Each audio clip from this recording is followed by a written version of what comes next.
Hi, I'm Je, a working mom of two, and I'm sharing with you what my family ate for lunch and dinner for a week. We usually do meal preps every Saturday, so for lunch, we have breaded pork chop, and this is our homemade gravy. For dinner, I cooked buttered garlic shrimps, which is a family's favorite. Laging napapakamay si Ate Zany, as you can see. My in-laws came over on Sunday, that's why for lunch, I cooked beef sinigang na dinagdagan ko ng sobrang daming gulay.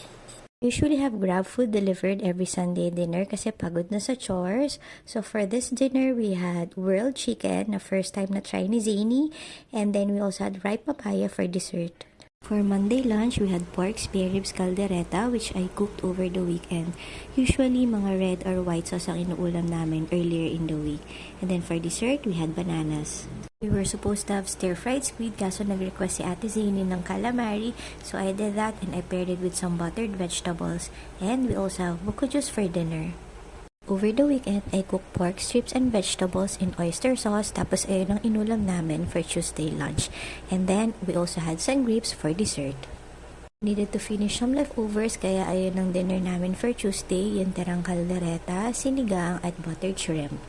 Zany was feeling a bit under the weather and she asked if we could have some Korean food for lunch. Nag-order lang ako from Grab, Sarang yung name ng restaurant. And she specifically asked for Korean soup. For dinner, Tatay cooked chicken tinola to help Zany relieve her flu symptoms. For Thursday lunch, we had pork and tofu with tausi. Ito niluto ko rin over the weekend. And then for dessert, we have some slices of apples. Once a week lang dapat ang Grab delivery namin, but since I wasn't feeling well na rin, I decided to order some pho. Ito talaga yung default soup ko kapag may sakit.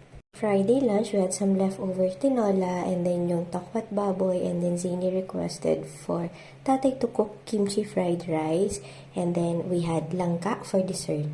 And lastly for dinner, Tatay cooked paksiw na isda sa gata, and then we had some dried guyabanos for dessert. See you next week!